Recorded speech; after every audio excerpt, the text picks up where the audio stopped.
we're gonna scrimmage first and see what's the issue that we need to work on. Is it passing? Is it defense? Is it shooting? Is it layups?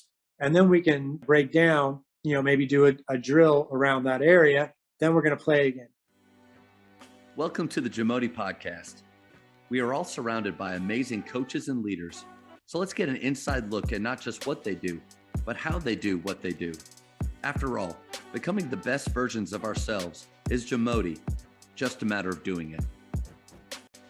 Today we are joined by professional basketball coach, consultant, clinician, and author, Brian McCormick.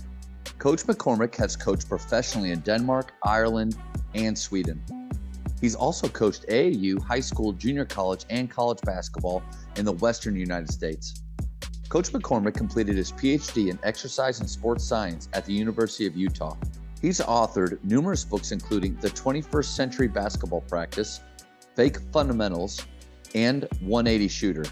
Before we hear from Coach, take a moment to subscribe to our podcast and follow us on social media at Jamodi Podcast. Good morning. Oh, good afternoon. Good afternoon. That's right. Good afternoon to you. So I just want to say thank you so much for coming on and talking hoops with me this morning or afternoon. I know it was hard for you with your schedule, the time difference. How'd your games go today? Today we won. It was super ugly, but I think we won by 16 or 18, something like that. Are you in Estonia right now? Correct. How long have you been over there? I got here in August. Okay. And before that, like kind of where have you always been, or how long have you been overseas coaching and staying there? No, I've been back and forth. I coached my previous coaching job before this was women at Broward Junior College down Fort Lauderdale.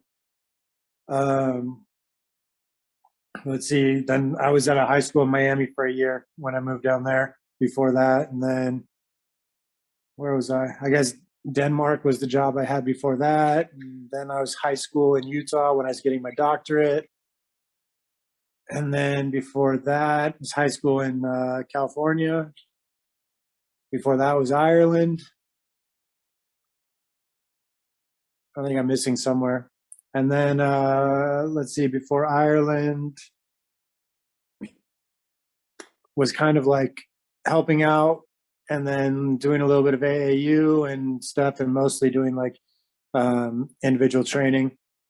And then prior to that was Sweden. And Sweden was on the heels of being an assistant at a couple,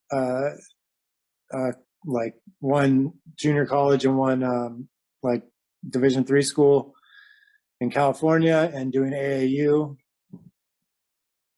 And then before that was high school. Before that was CYO. Before that was Special Olympics. I'm impressed. I'm impressed that you could keep all of that in order and follow that, because you've been all over the place, and you've also coached at just so many different levels. That's interesting. Oh yeah, I mean it's been it's good to see different things, and certainly having coached in different places and different levels and different genders, I think that informs a lot of how I see the game, and I guess differently than some people, just because it's not like I've been a Division I assistant for 20 years or whatever, or a high school coach for 20 years. I've been kind of up and down, and both sides, men and women, boys and girls, good and bad. So short of kind of like a Division I head coaching job or NBA, I've kind of been everywhere else. Yeah, I think it gives you a really well-rounded look at the game. And you do, obviously, you're known for having some unique perspectives, which I share quite a few of them, which is part of the reason why I wanted to have you on is I've started with kind of stumbling onto you on Twitter, and then reading some comments going, man, it seems to me like this guy is just saying the opposite of whatever someone else's tweet is or his own ideas. But the crazy thing was, it made sense. Like most of it made sense. And then I went farther and read Fake Fundamentals, which was phenomenal. And it made me think. I played in high school in Dallas Fort Worth, played in college, and then I've been coaching. How many of the things that I'm doing are because my high school coach did it that way, my college coaches, or I've watched a video on a very successful coach teaching something some way. But is it right? Is it the best way? And that's something like I really give you tons of credit for opening up my mind. So my question is, where did that start or come from you as to not push back? Like, and none of it's negative, but it's all of there could be a better way to doing what we're doing. Well, I think, a lot of it is, kind of, my career, I guess, or how I developed as a coach, I was an okay player in high school, but I didn't play in college or anything like that. I didn't even play varsity high school.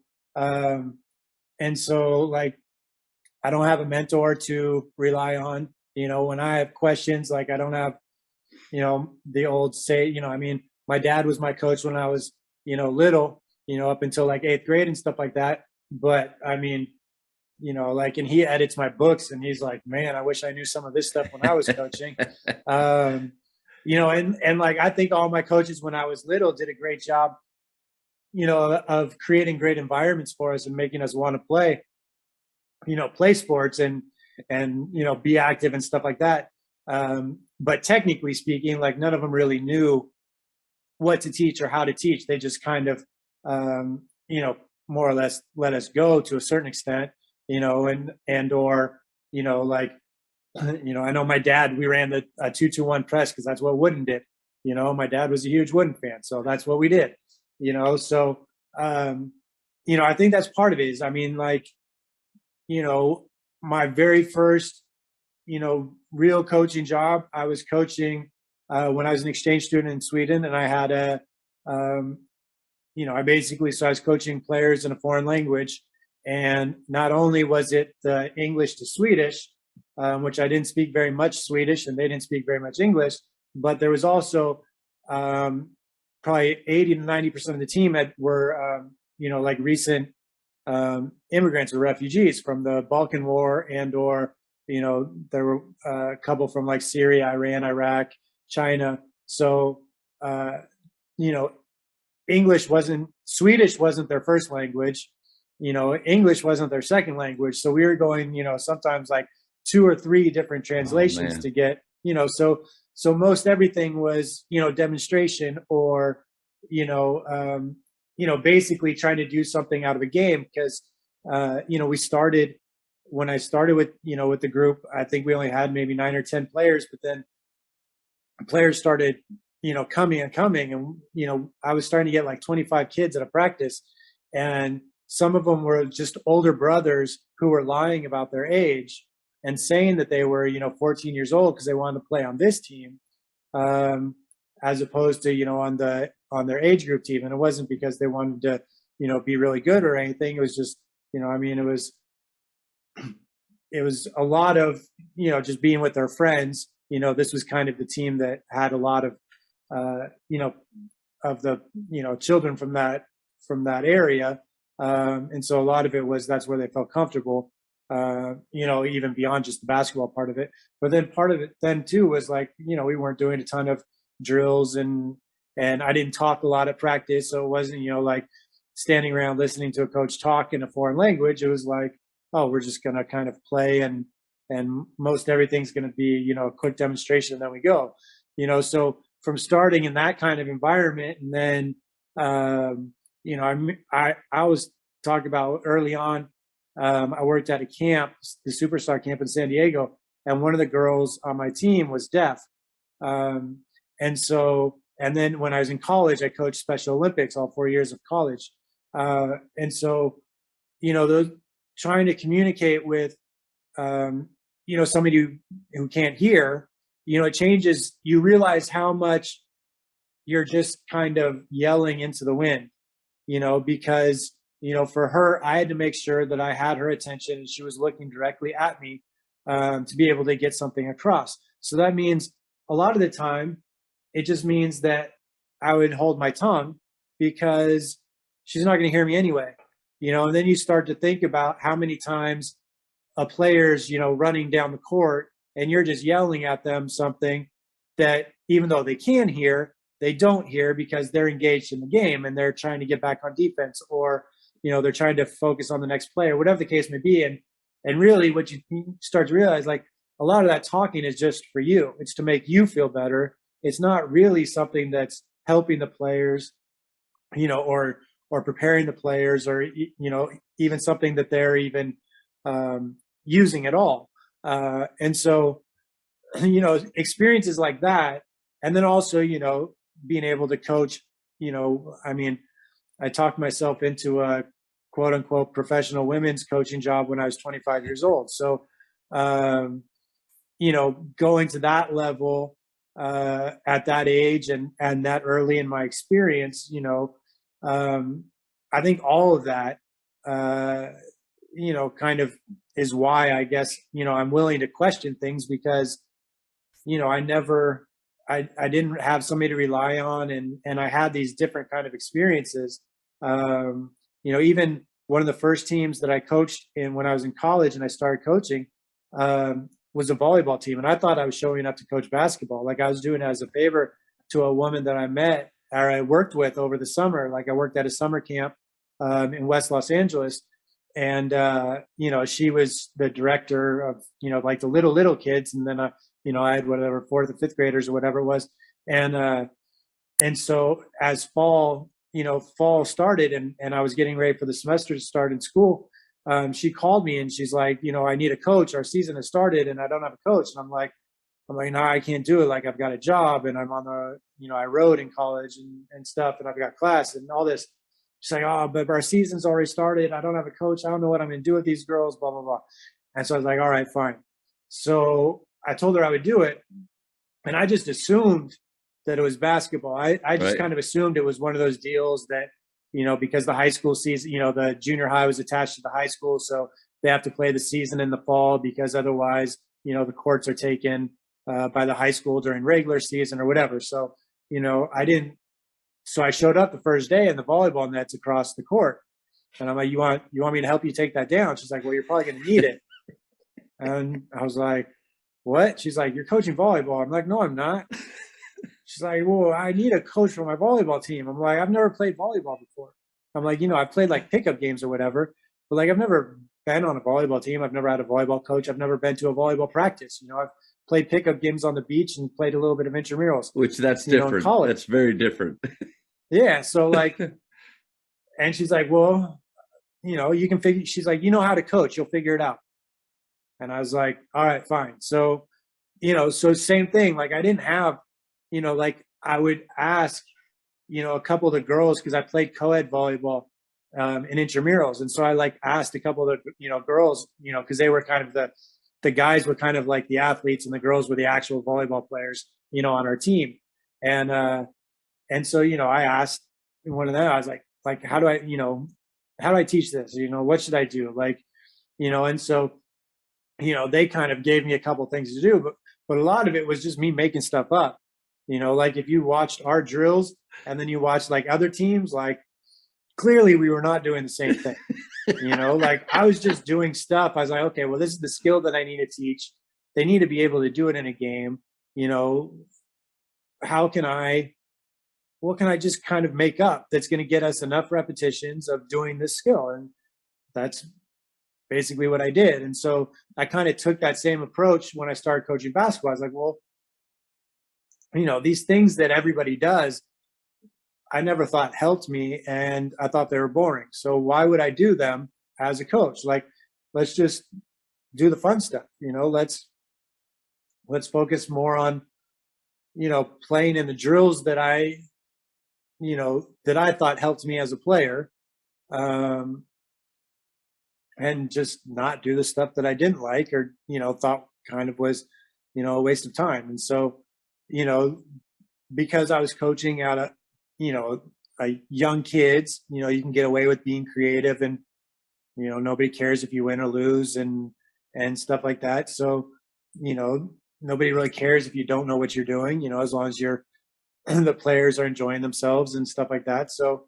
I had kind of had this freedom to just kind of do whatever I wanted, and I think all those things, different things, like, that's kind of why I, approach things differently, because, you know, I, I always kind of relied on myself and just kind of relied on, and I mean, I started coaching before there was, the vast internet and Twitter, and even, about, right when Amazon was starting. So even just to go to, Barnes and Nobles and find a book on coaching volleyball or whatever, I bought one book and, would flip through it. But, like, there wasn't, a ton of information out there. And same thing, the number of basketball books were fairly limited, at that time. I know, there was like Morgan Wooten's book and a couple, the NABC book, and, I mean, but most of the basketball books were more,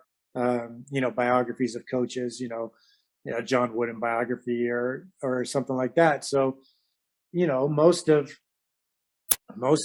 my early coaching was just kind of making stuff up. And then, I coached in what I consider a very good AAU program in Los Angeles. When I started with them when I was in college, and, Lauren Kelly, who's a principal of the school now, she stopped coaching. And then a guy named Jerome Green, who works for the Compton Magic now. They were kind of my, I guess, mentors, a little bit when I was early, and especially like Lauren, I think, is one of the best, just coaches for all parts of coaching that I've ever worked with at any level.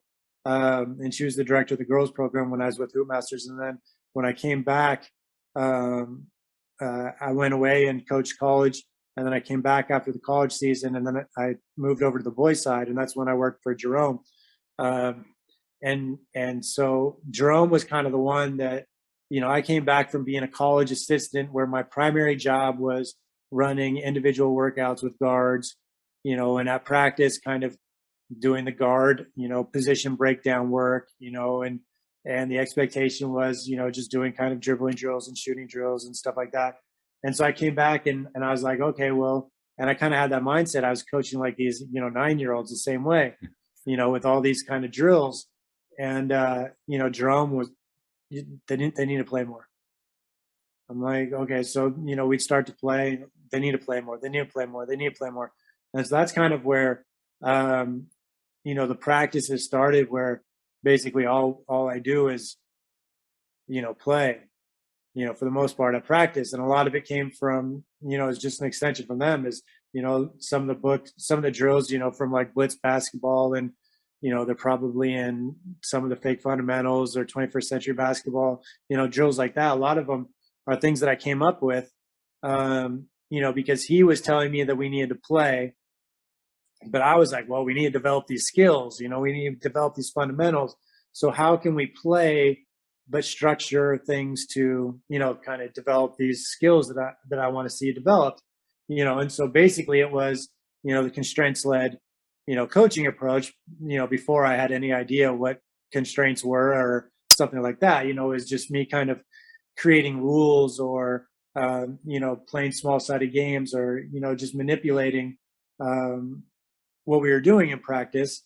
And it was basically just me just being creative, because again, my boss was basically just telling me to let them play, and they need to play more to learn how to play the game, and me wanting to like focus them a little bit more on skills. So, okay, well, how can we do both those things? And it's basically adding constraints, taking away things, adding things, no dribble games, or, you can only do this or this, stuff like that. So, it was, I mean, it's now I have, technical terms and academic language that I can place around all these things. But back then it was just me being creative and trying to meet multiple goals, in our, minimal practice time. because I was allowed that freedom and nobody really cared what I did at practice other than letting him play. And there was no, I mean, we were, in retrospect, we were probably way too competitive for that age group. But in reality, nobody really cared, if we won or lost, as long as players were getting playing time and developing and having fun, those were kind of the main things. So you can get away with doing stuff that, if you're a Division I head coach, like, you can't get away with that. Or, Right. Even a little bit with my, my men's team here, like, if I go too far, I get, a little bit of the side eye, but because it's too far away from what the norm or what the expectation would be. I mean, like I did a coaching clinic yesterday before our game for some new coaches, and basically it was me talking for like 10 minutes, then running a normal practice, and then answering questions when it ended. And the director, when I ended, he's like, would you normally break things down more? I'm like, no, like that's pretty much practice. Like you saw, I'm like, and then somebody asked, would you normally do more full court stuff? And I was like, yeah, normally. But, I asked the players before the game and they wanted to do half court because we had a game, today, yesterday was game tomorrow. So they didn't want to, run too much, so we played mostly half court kind of stuff and did the stuff that they, I asked them, what do you want to work on? What do you guys think we need to do to prepare to play tomorrow? And then I had to do a couple things that the coaching clinic director wanted me to do at the beginning. But, that's kind of a normal practice. And he's like, well, you stopped at one time and you talked about how you would double team in this situation. Like, would you do a breakdown drill? I was like, not really. Like, we would play. And then I was like, first of all, that situation, we're not trying to double team. It's just something that happened where we had our smallest kid got switched onto our biggest kid.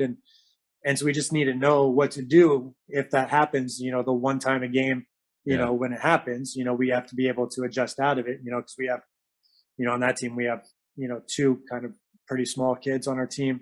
So, but it's not something that we're going to drill and break down because it happens once or twice a game. And, for the most part, if we give up a layup on it, it's really not going to hurt us anyway. So I'm not going to spend a ton of time doing, breakdown drills on how to double team in the post when it's not something that we, normally do. I'm just going to show them. And now we're going to go back to playing 5-on-5 and, we kind of figure it out. So, coaches, the Jamodi podcast is powered by Shoot 360. The future of basketball has arrived in Dallas-Fort Worth. Shoot 360 combines the latest sports technology with the fundamentals of basketball skill development. The result is a one-of-a-kind video game-like basketball program designed to improve your shooting, dribbling, and passing. Visit shoot360dfw.com to learn more and register for your free 1-hour workout evaluation. Shoot 360, the future of basketball is here. One thing you said that I really liked, and it made me think, coaches are sometimes too far on the breakdown drill side, or then the other side of that, maybe you might see at a select practice more is just go play with no structure at all either, where bad habits that were formerly there are just being reinforced that way. You're talking about a combination of or maybe even less of the breakdown, but structures and more gameplay, but leading them to specific goals. How would you encourage like a coach to start to change his practices in that direction? Okay. So for instance, like last night we played, we were playing 5-on-5 and we couldn't really score. So it was taking way too long, but we finally finished the 5-on-5 game. And to me, we were playing way too slow. Just like the ball wasn't moving. Just everything was slow. Everything was slow. Like it was, because we had the audience there. I'm like, this isn't what I want, to show the audience. Like, this isn't really how we play. We're just slow. So that's what I saw.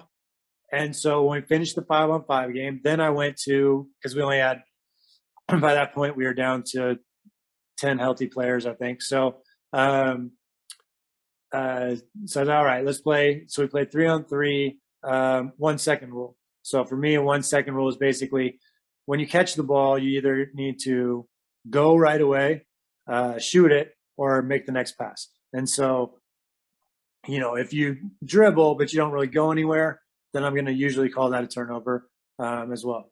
But so that was kind of my response is, okay, well, we're playing way too slow. The ball's not moving enough. All right, let's play 1 second and see if we can get a little bit more pace into our game and a little bit quicker decision making and stuff like that. So that's kind of a way that I would, kind of approach coaching is, typically a typical practice has a very linear progression, so you start out, maybe you do your layup drill, then you do a passing drill, then you do your shooting drill, then you do some half court defense, then maybe you do a transition drill, and then you're going to scrimmage 5-on-5 at the end. And so, that's normal and it's expected and it's considered correct. But what if then you get to your 5-on-5 scrimmage and none of those things that you worked on today in practice are what's causing the problem? Well, you saved it for the end. Now you don't have time to focus on what's actually causing the problems, right? So if you scrimmage earlier in practice, so like when I started, the team that I'm talking about with Jerome, and then the other coach was Ahmad. We were the co-coaches together, and Jerome was kind of our overseer. And so we would start with scrimmages, and partially because, it was West Los Angeles and parents, couldn't always get players there on time. So, some of the teams there'd be like 2 or 3 practices going on in the same gym at the same time. And so that means you never knew for sure when you could have a full court, when you were going to have a half court. And so some of the teams, would wait until everybody was there, to really start. They'd just be shooting around or stretching or whatever. All right, we got 10 guys. Now we can really start practice. We started as soon as guys were there. We'd have 2 players. Okay, play 1-on-1. 4 players. Okay, play 2-on-2. 8 players. Okay, 2-on-2 full court. You score. You stay on. You get scored on. You go out. Right. And so we would just take the full court because we were basically already practicing, even if we only had 2, 4, 6. And so then we would watch that, and play like for the first half hour or so. And now everybody's gotten there. It's like, okay, well, our passing was terrible. Okay. We're on the fast break. We've got guys open in a 2-on-1 fast break and we're not passing the ball. All right. Maybe we need to do a passing drill. Okay. So let's break down. Now we'll break in. We'll do some kind of passing drill. Okay. And then we'll go back to playing. And now because everybody's here, instead of playing 2-on-2, we're going to play 3-on-3. So play 3-on-3 full court. Or we used to play it where we would go like, 3-on-2 for a while, and then add the third one, and then add 4-on-3. Not like the traditional way where you do it, where it's like one possession. We would play like, a 3 to 5 minute game, of 3-on-2, where you're at a disadvantage for that whole time, or you're at an advantage, and then you flip flop it. So now you're at an advantage for 3 minutes, let's say, or at a disadvantage for 3 minutes.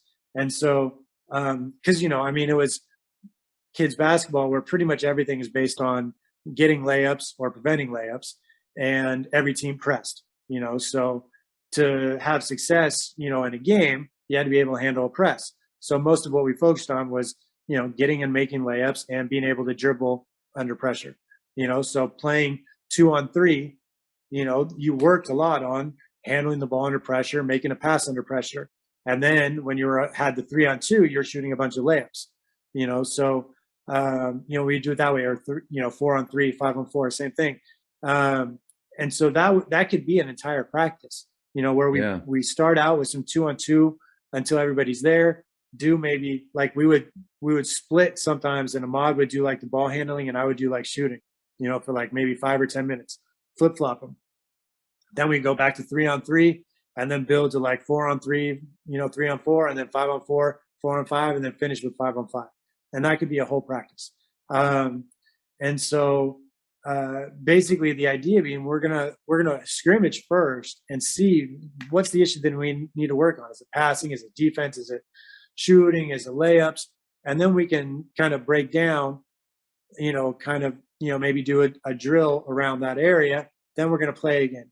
And when we go back into the play, if it hasn't improved at all, well, we can always come back out and go, okay, well, let's try a different layup drill to see if we can make some layups today, or let's try a different ball handling drill or different passing drill, or, whatever it is, or, we said, okay, well, we couldn't make a layup in 2-on-1. We did a layup drill. Now we're playing 3-on-3 and we're making our layups. Okay, it worked. All right. So now let's go on and play 4-on-3, so it's just kind of a way to, I guess, identify what you really need to practice on, and if, like I had a game last night, so I can identify, I can watch the film, I can say, okay, we need to do this, this, and this. So especially at, higher levels where you're doing a lot more film work, or you're coming off a game, it's easier to plan that next practice, right? And say, okay, well, we definitely need to work on stopping the ball, stopping penetration defensively. So we're going to come out, we're going to do a lot of defense to start practice.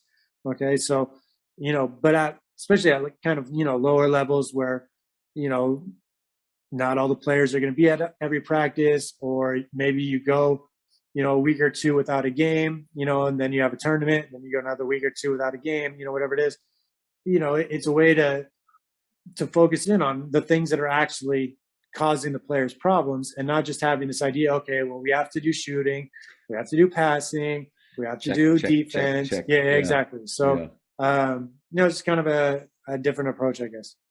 I think that's a pretty big shift, though, from one of my first years. I've been at this school for 9 years now. One of my first years, I had a 3 to 4 page practice plan, all written out, broken down. And I remember I gave it to one of my assistants, who's an older gentleman, had been coached for a long time. And he was looking through, and he kind of had this disgusted look on his face. And I was like, man, what's wrong? What do you think? And he's like, I don't know. It's varsity basketball. Like, they should know how to do a lot of these things. He was right. Like, it was just breakdown drill after breakdown after breakdown. In my mind, this is complete. This would make my former college coach proud. But I like your idea of, I think of, as a teacher, you do all these breakdown things in the classroom, so hopefully they do well on the test.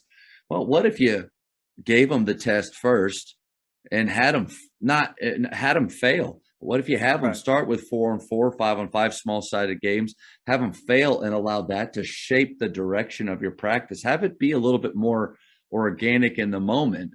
I think there's something really big there. Yeah, I think, I've done it both ways.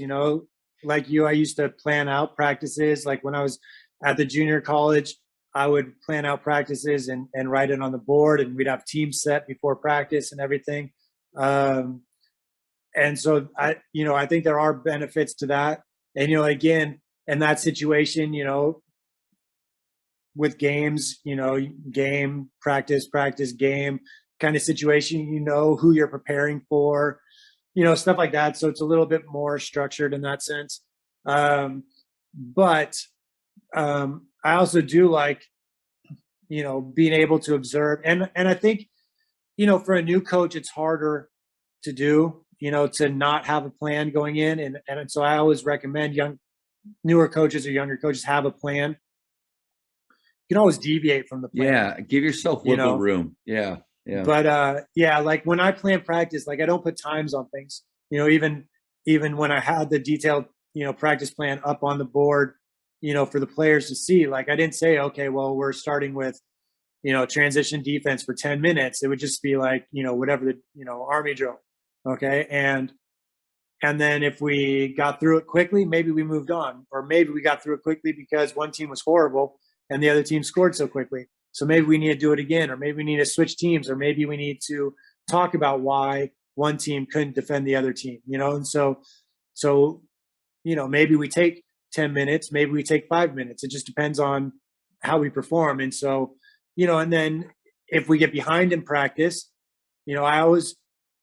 I try not to do the 5-on-5 scrimmage as the last thing, because I never wanted to get rid of the 5-on-5.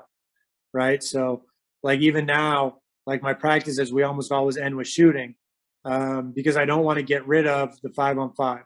right? So we'll do an extra shooting drill at the end. So I know if the 5-on-5 goes long, or maybe if the 2-on-2 at the beginning of practice goes long, I can always get rid of the extra shooting drill at the end, because we've already done one shooting drill at the beginning of practice, and we've done shooting throughout. So we can get rid of that if we need to, or we can skip it. Like I think that happens too often in practice, where you end up with your 5-on-5 is your last 15 minutes. Something goes long. Now you're only scrimmaging 10 minutes or 8 minutes. And it's debatable which is what's the most important part of practice, but ultimately the game's 5-on-5. And so while you can't spend an entire practice doing 5-on-5 for a variety of reasons, 5-on-5, if I was only allowed to do one thing at practice, it'd be 5-on-5, because that's the game that we play. And so as much as I'm a huge proponent of 3-on-3 and stuff like that, I still think that you can't prepare to play 5-on-5 without practicing 5-on-5. And so to be successful in the game, which ultimately the purpose of practice is to perform in games, and so it's not that I'm talking about, because we have to win the game or whatever, but ultimately we practice to play in the games. We don't just prepare to be your best. Prepare to be your best. I like now where I have a little bit, where I plan a little bit less for practice, partially because, we have mixed teams and we don't always have every player at every practice, and I never know who's going to be at practice and stuff like that. So, it's hard to plan a practice for 12 players and you have 18 show up, or you plan a practice for 18 and then 10 show up. And so you have to change everything anyway. So I'm doing a lot more coaching on the fly here than I did in my last job, but it allows me that freedom to say, okay, well, we did this and we sucked at it. So we're going to do more of, our defense was terrible in this drill, so let's do more defense. Or we couldn't make a shot this drill, probably need to add in a little bit more shooting, so, kind of allows for that freedom. And it also allows me, I don't do it as much with my under 18 team, but with my under 16s, almost every practice, I ask them what they want to do, and I really give them a lot of control over what we do at practice. Because our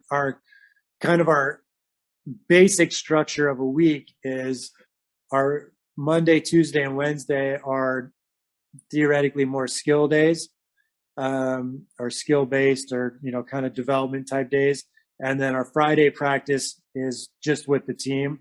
And then we play on Saturdays typically.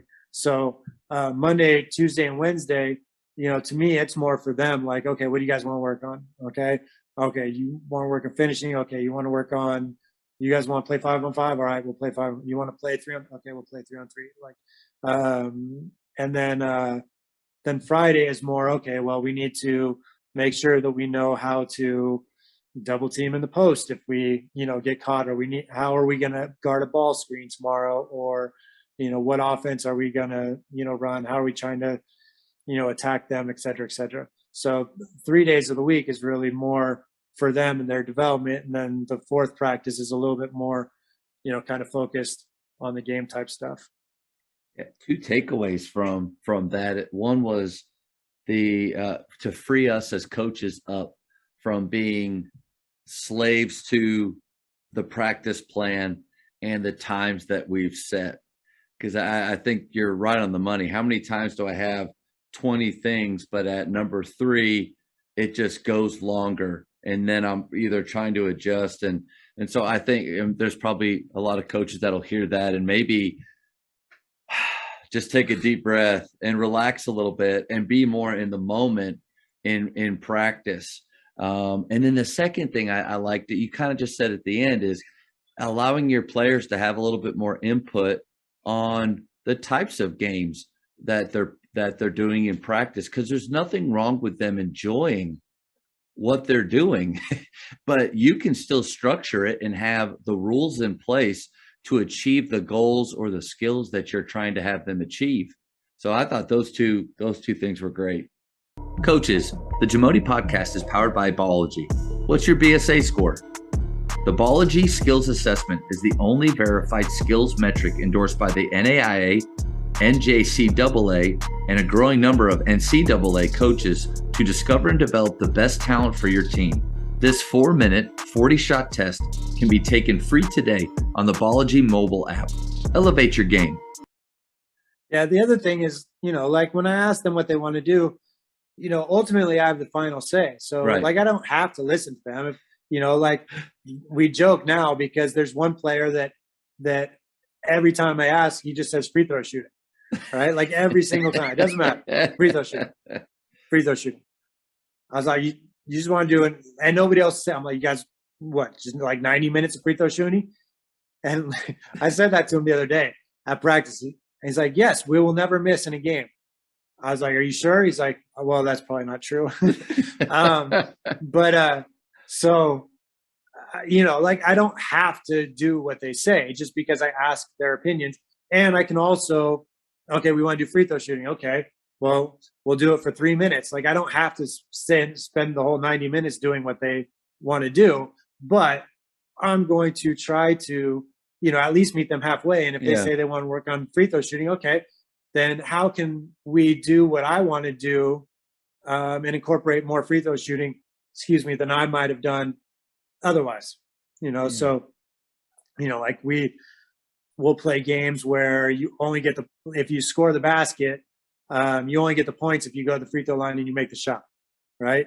So we'll do that as our free throw practice, So, he says we want to work at free throw. Okay, let's go let's go up and down 5-on-5. You only get the points if you make a free throw. Now everybody's happy, stuff like that. So like, I think that's what some people, oh, you ask the players, you're just letting the players run the show. It's like, well, I don't have to. I'm trying to get their feedback because, maybe they see something or maybe they feel something, that I don't see or feel, or, like yesterday, they wanted to play more half court. They didn't want to run up and down, maybe they were sore from weights the day before. Maybe practice on, Wednesday was harder than I thought, whatever the case may be. So maybe they feel something. They feel like they don't want to go that hard the day before a game. That's fine. Yeah, it's not giving them complete control right, over what's happening, but allowing them to be a part of that process. And I think ownership is we want players to have ownership over their individual skill work. Well, I think it's good for them to have ownership of when we go to practice. This is our practice, not just some guy up here that's completely disconnected from what we're doing and what we want. I think that's important. Yeah, no, I agree. And that's, like when I was at the junior college, the big thing with colleges is, we need the kids, they just don't work out as much anymore and all that kind of stuff. Like our players were always in the gym extra. They always stayed. They got there early. They stayed extra, were doing stuff on their own. And I think part of it was, the kids that I recruited, I had a bunch of, they got along great. They liked each other. They liked playing, so there was a certain amount of that. But part of it also was just the environment of, practice being like this, where they knew they weren't coming into practice just because I was going to kill them. Like the goal wasn't just to be hard. The goal was to get better. The goal was to have a little bit of fun, stuff like that. So they could get there early and get 20 minutes of shots up because they didn't have to save themselves for practice, because they, like, oh, is coach going to kill us today or not? Like, are we going to run 100 suicides or is it going to be easy today? Like I'm not trying to play mind games with players. I want them to enjoy it. I want them to have some ownership, because then I get more from them. Yeah.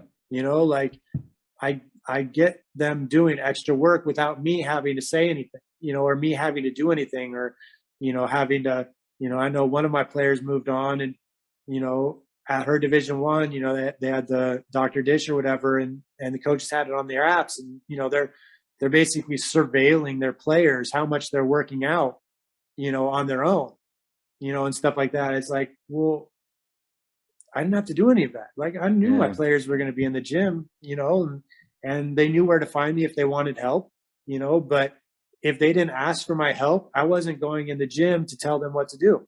And if they were goofing around in the gym, who cares? Like they put in their hour and a half, 2 hours of practice a day with us.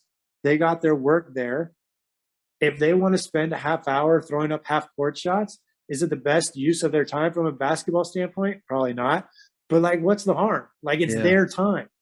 They could be, at a bar drinking instead, or if that's whatever. the alternative, if those are the two choices, yeah. Yeah, so, they're basically, and even if it has no positive effect basketball wise, it's 2 or 3 players hanging out, smiling together, laughing together. Like there's benefits beyond just the basketball part. Oh, Coach, I'll just be completely honest with you, I'm flashing back to a comment that I think I made 2 days ago so we come in before school to get some things done because the gym is more available. It's all open and optional, and I can't mandate anything. And I don't do the guys, it's optional, wink. Yeah. It truly is. There's no consequences and no coach speak. But there were some guys there, and they're playing this 2-on-2 tip game that the kids just love. Yeah. And Coach, I made the comment about, hey guys, you're coming in and you really have to, value your time and use it wisely. And I just don't know if tip drill is the best use of it. And it's true what I was saying, but was it necessary for me to say that? Because you're right. They had already chosen to get up here early before school. They're still shooting in the game. It's not always, obviously it's not, I don't like game speed, but it's not at that level, and especially mentally with their preparation, but they're having fun and they're building relationships. And then here's this idiot, me, going and saying, hey, it's not enough, fellas. Quit having so much fun. Get on the gun. Yeah,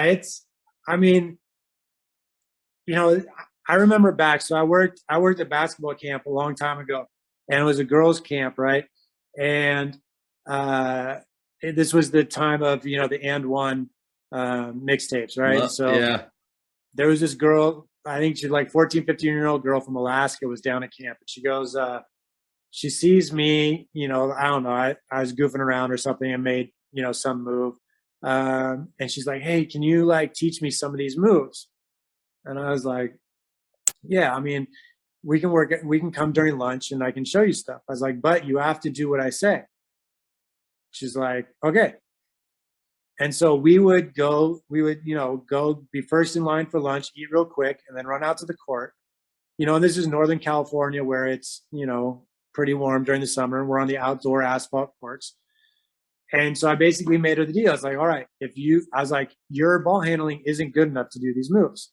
You have to do a half hour of drills, and then we'll work on the moves at the end. Okay.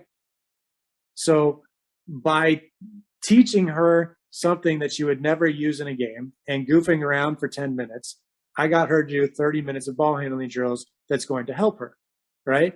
And so the other coaches would come out and they would only see what we were doing at the end. Yeah. Because they were sitting in their air-conditioned dorm rooms, and drinking coffee for the entire lunch break. And they would look at this girl, and the other girls, some of the other girls would look at her because, she wanted to do the slip and slide, and we were on asphalt. So her whole leg is black, from the asphalt and sliding on the asphalt and stuff. And so the girls would roll their eyes at her. But what they didn't realize is we had been out there for, 35, 40 minutes, and she was actually improving her ball handling all week to the point where she could do the move. But she said she wanted to be able to do the move so she could show the boys back home. Yeah. Right. So she had the motivation. And so it would be easy for a coach to say, no, that's stupid. You're never going to use that in the game. You need to do this, this, and this. But it's just an easy fix of yeah, why not? Yeah. If I can get you to do 35 minutes of work to spend 5 or 10 minutes goofing around, Yeah, of course. Like that's a positive 35 minutes, as opposed to, the alternative is none. It's not like, well, you could have done 45 minutes of work instead of 35 minutes. No, it was pretty much the answer was either 0 or 35. So that's a big gain, and you do that for a week. Now you've had, 2-3 hours of extra practice that all these other girls who came to camp and sit in their dorm rooms didn't get. So I think there's always, easy ways to kind of motivate players or use the player's own personal motivation. Like, when I was at the college, our girls like to do, the shooting drill, which I don't know, is it the best use of time? Is it the best shooting game? I don't know, but they loved it and they would do it for a half hour. It's better than them, finishing practice and running to the locker room so that they could go home. Yeah. Yeah. No, that's good. And then they'd get out there and they'd be challenging the men's team and, stuff like that. So then it becomes fun. And now we have, a men's team and a women's team that get along together, that root for each other, that talk trash to each other when they're in the gym, and, it makes for a good environment for both basketball programs when everybody gets along, and they're competing against each other and stuff like that. And, it just creates a better environment and it makes the players want to be there more. Yeah. And so then just by being there more, then occasionally they actually, do some, harder work and get some more serious shots up and, play one-on-one and take it seriously or challenge one of the men's team players to play one-on-one and, stuff like that. They end up getting some work out of it, but it starts from letting them, kind of have the freedom to play and to do things on their own and not me coming in and saying, you're wasting your time, and stuff like that. Like, I to me, it's their time. So I'm not going to tell them what to do with their free time, because the alternative is they leave the gym and then who knows what they're doing, once they leave school. And in my opinion, it's just all so structured now for players. And I'm probably a part of that problem in a sense, but they come to school and they do a structured workout, and then they go to a structured skills trainers workout, and then they go to a structured select practice, and then they go home and they repeat it the next day. Where is the laboratory work time where they get to experiment and they get to have some fun? Like you and I probably went to the rec and we played against some dudes that were not good players, but we were able to work on some things that we know right. We were maybe bad at or wanted to be better, or just even like play left-handed. I play left-handed in a game that didn't matter, but everything, just there's so many constraints with their training now that it is maybe taking the fun away from sport for kids. Yeah, I mean, it's one of the things that I love here. Like when I left the gym after my game today, so we played at 12. Our game was done by 1:30. I left there at like 3, and half my players were still in the gym. One of them was getting ready to ref like under 12 girls game. 2 of them were doing the scorebook for the under 12 girls game.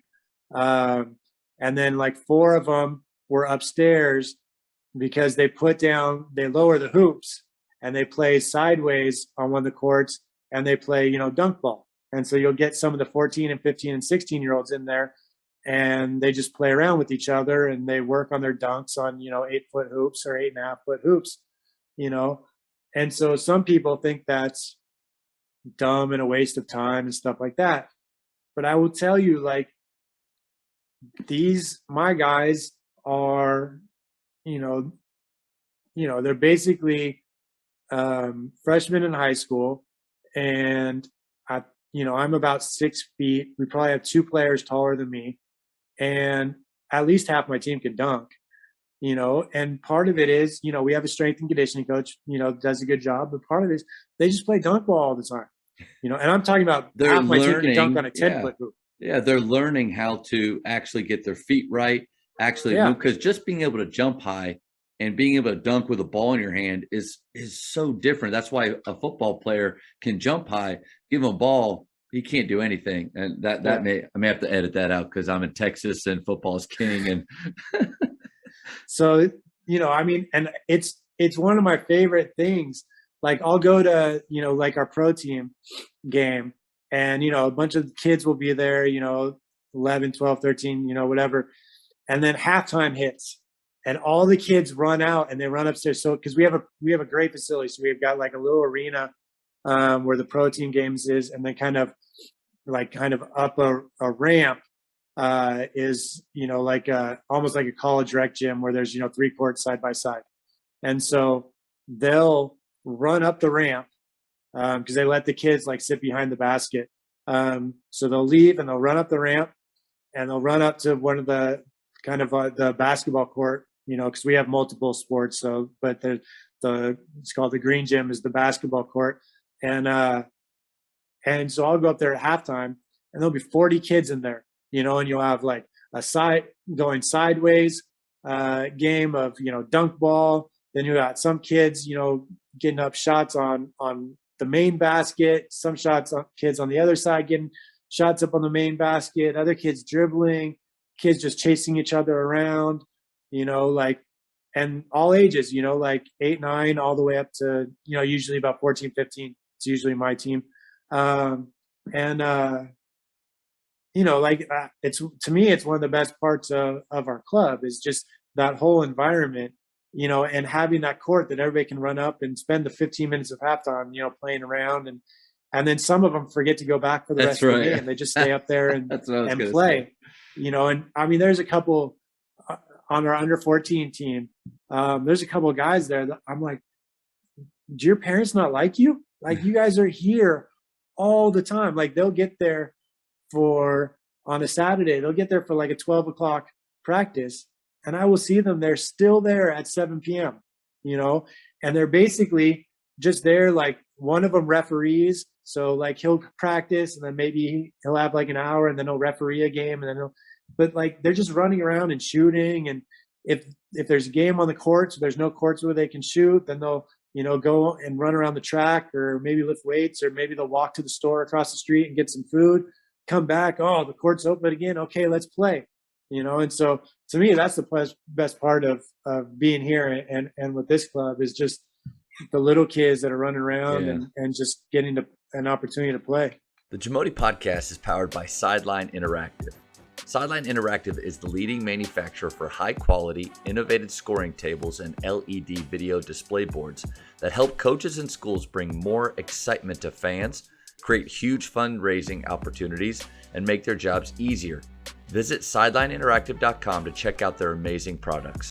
So I played in Iceland for 1 year. It was the only place in the world that would ask me to come play basketball for them because my stats were so bad in college. But it was an amazing experience. I love the people and the club atmosphere of having the younger kids all the way up through. Like I saw kind of what you're talking about there. In your opinion, what is good about that model that in our youth and junior high school development model over here, what's broken? And I know that might be a huge question and you could probably go an hour or so, but what are a few things that they're doing right that we're not? I think the biggest thing, and I think this can be a positive and a negative. I think the biggest thing is, like for instance, with our club, pretty much, they play with our club. And then, our better players will play during the summer with the national team. So, like we, and so we have players that play on multiple teams, right? So like like this week, we had 2 of my under 16s that played today. They played Thursday night in a second division men's playoff game, right?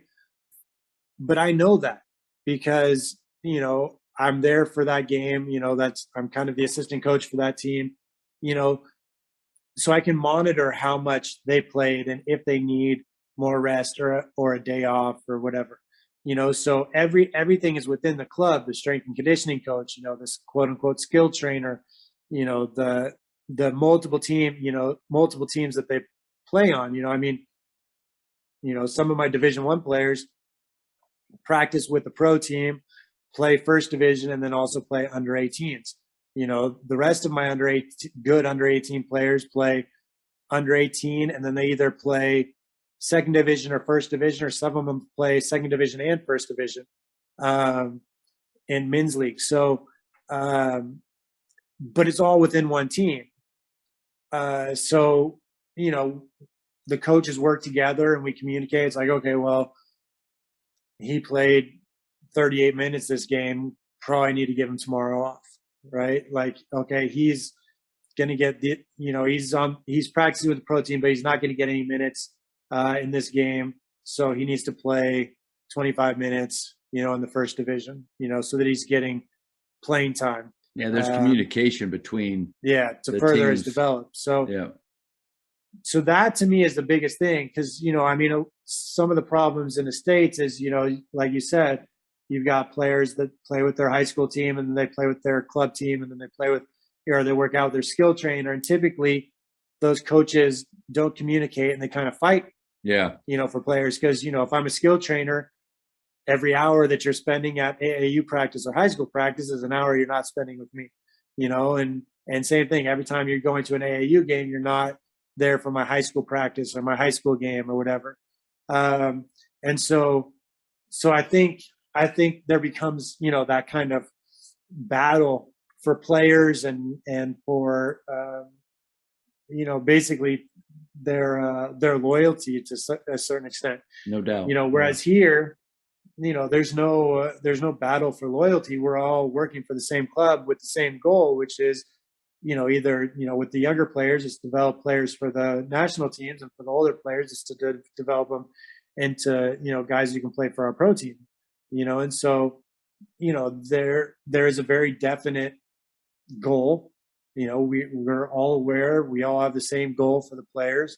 And so even though players play on 3 different teams, nobody's fighting, over the player, and we're trying to do what's in both the players and the club's overall best interest, and not just worried about, okay, well, the high school team's important, so we don't care if they miss the AAU team or the skill trainer. Like, it's like, we mix things up, and, we know, okay, well, this game, we know we're going to beat this team, so let's leave our 2 best players out so that the other players get some more playing time, and that can keep our 2 better players, can play in more competitive games, or, because they're going to get more games with, the first division in the men's league, they're going to get more minutes there and stuff like that. So everything's kind of,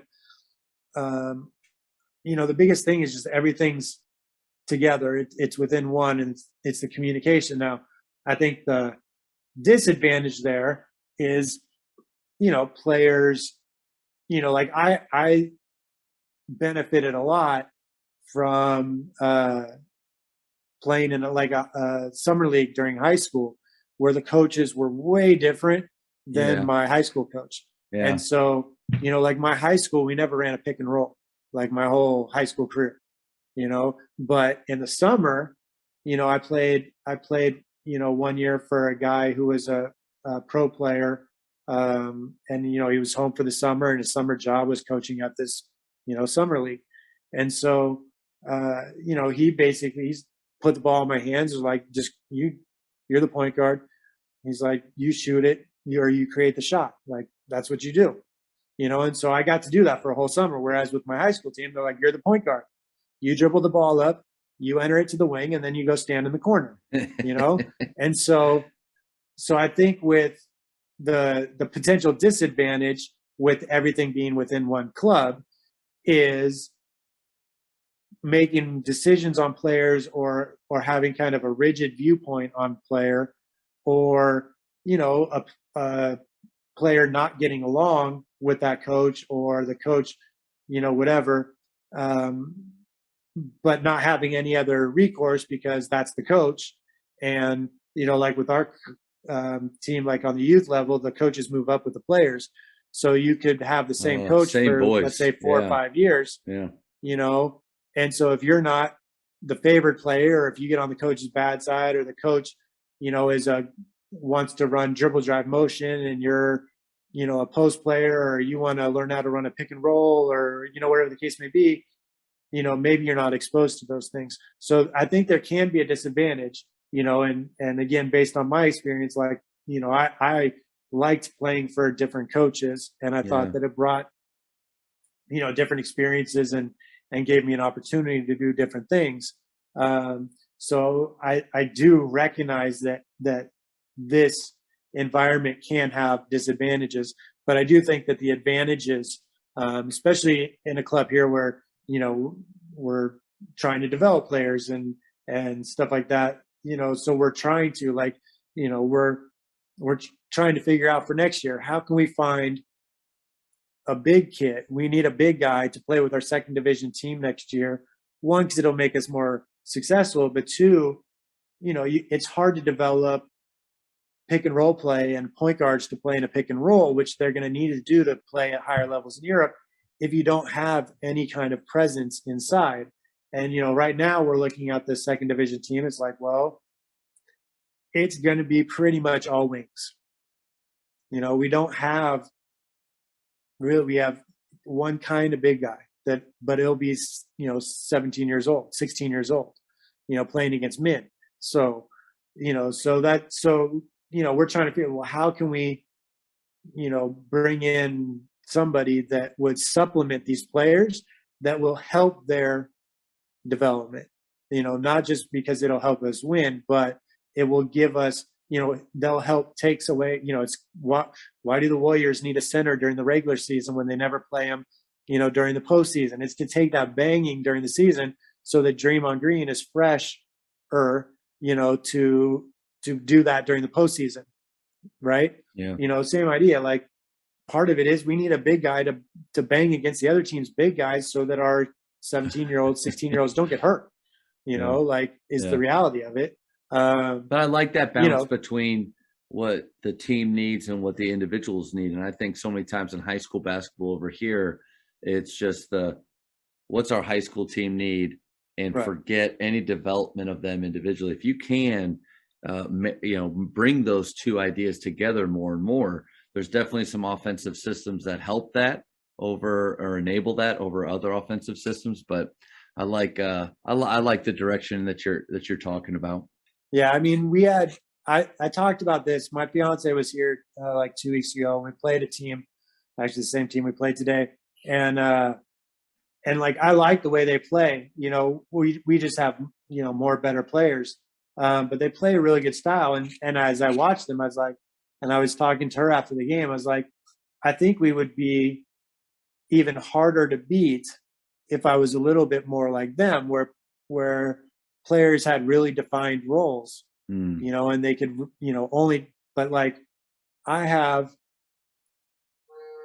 on a team of 13, I have 7 guys who play point guard, and I don't, you're the point guard. No, like, I don't care. Whoever gets it, go. Yeah. And along with that, I'm telling my guy who's, our quote unquote center right now, like, when you get a rebound, you need to bust out with the dribble, because you're pretty much done growing anyway. So, you need to be a 3. Yeah. Next year you need to be 3. You can't still be a 5. Right. So, from a developmental perspective, like, yes, standing under the basket and getting you the ball in the post and making layups is probably the easiest way for us to win, but developmentally, you need to shoot threes. You need to pick and pop sometimes. You need to catch the ball at the elbow and drive, and do these kinds of things, and stuff. And, like, one of our point guards is, probably going to be, supposedly he's going to be like 6'6", 6'7", and he's our 3rd tallest player on our team right now, or maybe he's the 2nd tallest player on our team right now. But, when he's in, I'm like, yeah, by all means, run the point. Like, I don't care. Like, you need to be able to do this. You're smart enough. You can handle the ball. Like, do it. He's probably leads our team in 3-point attempts as well. Like, yeah, shoot the ball. Like, if I limited these players, or, maybe said, all right, well, you're the point guard. You're going to play 30 minutes a game at point guard. You're the backup point guard. You're going to get 10 to 15 minutes a game as a backup point guard. You're the stretch four. You're going to pick and pop, just shoot threes. I think by now we'd probably be tougher to beat, knowing these roles and having spent all season kind of within these roles. But, that's also me deciding, okay, I have 6 guys who can play point guard. You're going to be it, and so you're going to get to develop as the point guard. The other 5 of you have to find a new position, but when they go for national team tryouts, it might be one of the other guys that they think should be the point guard, and if they missed all these opportunities to get that kind of development, then, maybe they don't make the team or whatever, like I remember trying out for a team, a BCI team when I was young, and, my friend from my team and I went out for the team, and our dads were the 2 coaches, and his dad was actually the head coach. My dad was the assistant that year, and his dad played me as the point guard, and his son was like our kind of, undersized power forward because he was like the strongest kid on the team. But then we went out for this, BCI All-Star team, and he made the team as a point guard because he was fast and physical, and that's what, the coaches wanted, where I was more like the kind of cerebral point guard, passing kind of type point guard and spot up shooting, so he fit what they wanted, and he probably would have been better that summer if he had played some point guard during the season. But, like our coach, his dad, made me the point guard because that was what was going to make our team most successful, but then it held him back when he made the All-Star team and was going to, play, the best players, from other cities and stuff like that. So, so I think we could probably be more successful in terms of, winning games and stuff like that if I did things differently. But we got 7 guys invited to the national team camp at Christmas, and 6 of them made the team. So we had, half the national team at under 16s was from our club. It seems like so much of those decisions that you make is maybe about what level you're at. I would imagine at the NBA or even, high level college basketball, you better win. And you better just figure out a style of play with your players that helps them to win. But then if you're lucky enough to be kind of at a level like you are, and I think I'm at the same level, where, yes, if we're not competitive, then that's my fault. Like we have to figure out a way to where we give ourselves an opportunity to win, but developing players too, allowing them to experiment and try different things. Just because he's a guy 6'5" doesn't mean he has to sit. One of our best shooters right now he's turning out to become one of our best shooters.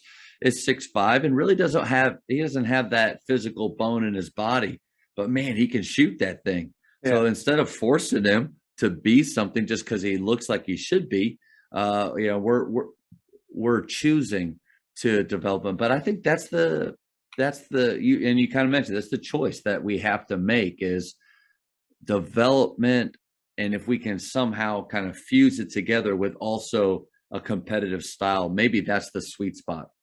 If you were to walk into just an average gym over here in America, what a high school practice, what are some of the pet peeves or things that, man, you just feel like you see a lot or a lot of coaches do that you just can't stand or can't wrap your head around? I know you've written like 4 books about them, so it's hard. Probably the coach just talking too much would be one. I think punishing players with sprints, would be another. Especially if it's for like a lack of skill or something like that. Like, you missed a layup, go run a sprint or something like that. Like, every once in a while you're gonna have a bad practice or you're not gonna be intense enough or, whatever. It's not like I'm saying, I've never made my players run in practice or something like That's that. different though. Those are refocusing moments Right. Yeah. that happen, but not, yeah. But I would also say if you're having to do it every single practice, something's wrong. Like it should be something that, is once every few weeks to months, not once every practice. Like if it's happening every practice, then something about practice isn't engaging, or, there's some bigger problem that should be dealt with. That just making them run and trying to be hard isn't really going to solve the problem. So I would say those are kind of the first two that come to mind.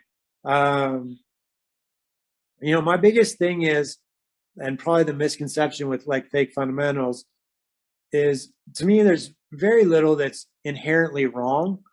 The issue is it accomplishing what you think it's accomplishing? So like take the 3-man weave. Obviously I'm not a fan of 3-man weave.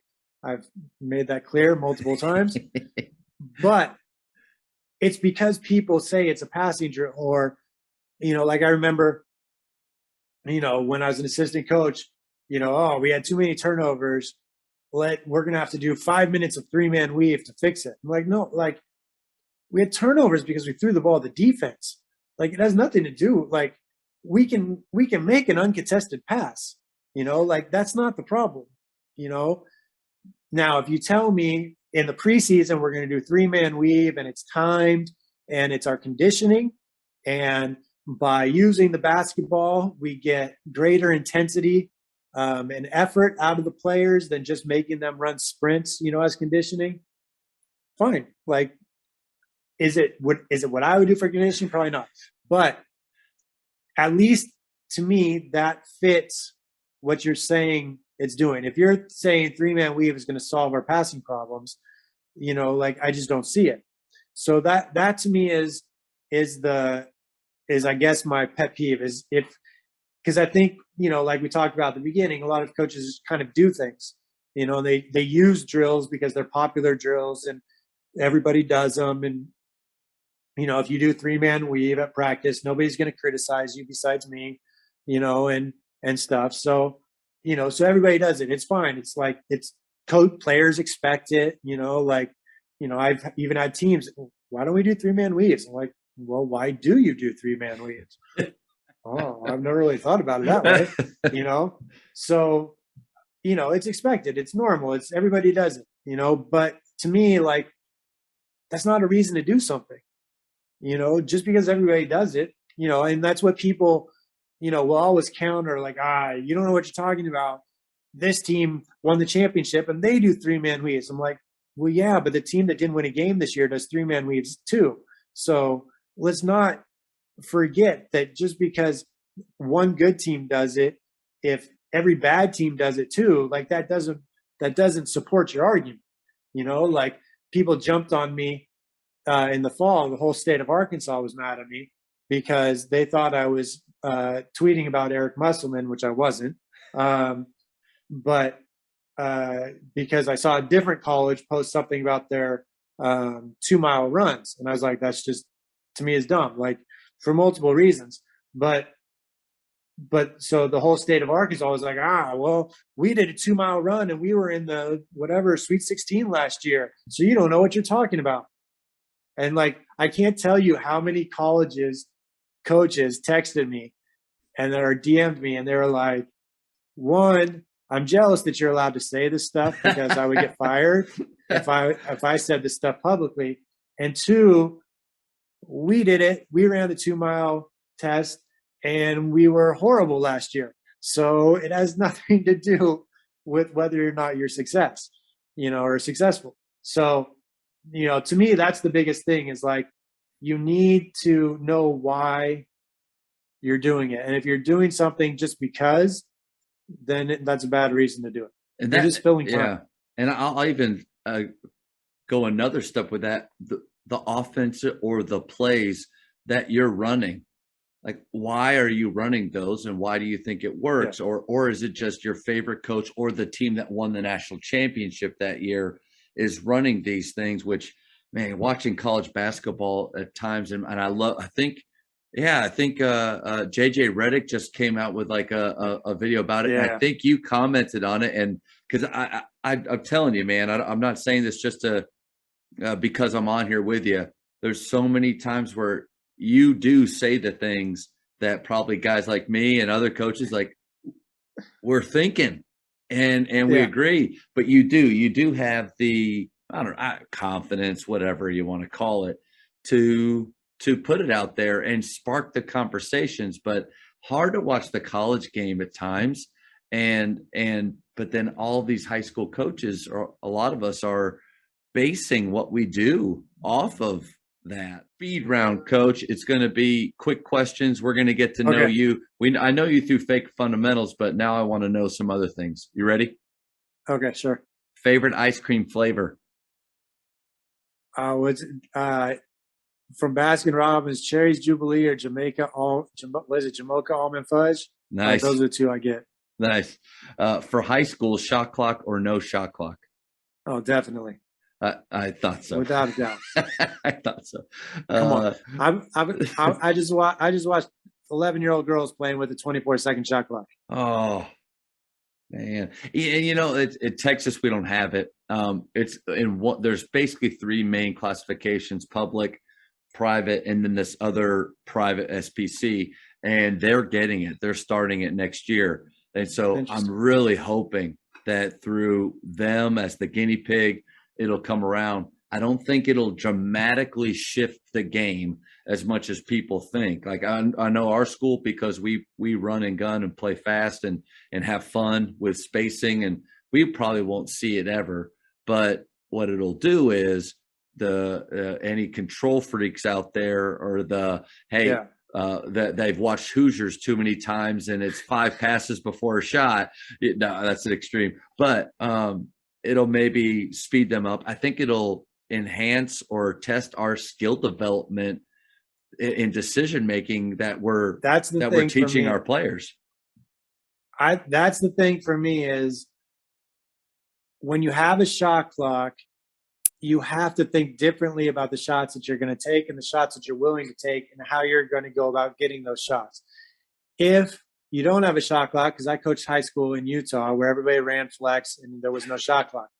And so you would have guys catching the ball wide open at the elbow, but they're not allowed to shoot because we're going to run flex until we get a layup. So, all right, you run 2 minutes of offense and you still haven't shot yet. First of all, it gives you an excuse not to play everybody because it's like, well, nobody's tired, right? You know, I mean, part of the reason why I play fast here is because I have 12 guys and our goal is all 12 players get double-digit minutes in each game. Wow. Right? And so if we play a super slow pace, there's no reason for that. You can't justify people aren't tired. Yeah. Then they feel like they're not playing very much. But if we're playing fast and I've got guys, you know, after 3 minutes asking to come out of the game, then nobody's complaining that they only got played 14 or 15 minutes, you know, as opposed to playing, 30 minutes because they feel like they played more because we had more possessions. You know, I mean, we took 93 shots or something today, in our game, so everybody gets shots, all 12 players are getting up shots, today we had 11 out of 12 score. But stuff like that. So I agree. I don't think shot clock will make, those who say, well, it doesn't matter. You shouldn't just care about points. Like it has nothing to do with points. No. It will slightly change the pace of some games. But the biggest thing to me is the decision-making of, well, now you have to evaluate what is and isn't a good shot. You can't just say we're only going to shoot layups. Love that. Yeah. And the teams that have 4 or 5 guys that I don't like the idea that if a shot happens early in a possession, it's probably forced or it's not a good shot. If you establish what shot selection means to every player, if you're all on the same scale and understand what that is, a dribble up, pull up 3, and if our language, if that's a 7, a wide open shot within their range, something they've proven they can do, that's just as good as if we take 4 or 5 passes and get another 7. The time passed in a possession doesn't change the fact that's a good shot and that's a good shot. So I think that'll challenge some people. I agree. We could probably go longer on that too. Favorite holiday? Man, holiday? I'm not a big holiday. You can always pass. Valentine's Day. Okay, you can always pass. This is interesting. Invisibility or super strength? Yeah, you're thinking about it. I'll go invisibility. Okay, but you don't know cool. Why. Okay. If you could travel back in time, what period would you go to? Man, I'm not a history buff. Okay, you can always pass. Man, I'd probably go back to my childhood or something. There you go. 2 more. How many cups of coffee do you drink per day? Probably 3 or more. Nice. And last one, probably most important, Coach, is Godfather or Star Wars? Or you could say neither if you're not a movie guy. Man, I'm a big like movie TV guy. That's actually, the next thing I want to do is write a screenplay, but I would say Star Wars, but because it was like more meaningful, I guess, in my childhood, but I'm not a big either one. What genre do you like? I'm a comedy guy. What do you go comedy? Yeah. What like favorite shows or movies you watching right now? Favorite show right now? What am I watching that I like? Right now I'm working my way through Good Girls. I'm watching Winning Time. I just saw that Atlanta is back, so I'm going to start watching that if I can get my Hulu to work here. What else have I been watching? I just finished Big Mouth, which actually I really like. I really like Big Mouth. I think it's pretty well done. Let's see, what else was I watching? I watched Ozarks in succession when it was current. But I watched this show called Startup that I think not a lot of people have heard of. It's like the Ozarks, but in Miami with the Russian mafia and Haitian gangs. Wow. Okay. but kind of the same type of premise as Ozarks, but it's pretty. I liked it, partially because I lived in Miami, outside Miami for 4 years, so the area is more known to me than the Ozarks, but I have kind of eclectic tastes on in terms of TV and movies. Well, if you write whatever screenplay you write, and if that ever becomes something, I'm excited to watch it. First, I just want to thank you so much for giving your time up, the time difference we have, and the fact that you are so active and coaching with your teams over there. Really appreciate your time. Yeah, no problem. I appreciate it. Thank you very much for inviting me. I wanted 2 things. If coaches, anybody that does watch this or listen to this, hopefully what they came away with, and what I feel like get from you, is opening up my mind and thinking about the why behind what I'm doing. We need to evaluate our practices, our offense, the way we do things, and just to see if it makes sense. I also encourage everybody to check out your books. Fake Fundamentals is one of my favorites. I need to get into the other ones that you've written too. And then, Coach, if they want to connect with you or follow you, kind of tell us how they can do that. My Twitter, I think, is @Brian McCormick. So just my name spelled out. So that's the easiest way to find me. Probably. You can, if you're on Twitter, contact me that way. I'm on Instagram, but I'm not on it very much. And if you don't use social media, my website's 180shooter.com. So the numeral is 180shooter.com. So if you don't use social media, you can email me through there. Awesome, man. I appreciate it, Coach. This was a fun one for me. Yeah, thank you very much. I appreciate it. Thank you for checking out today's episode. Please take a moment to subscribe to this podcast, share it with your fellow coaches, and find us on social media for what's coming up next on the Jamodi podcast. It's just a matter of doing it.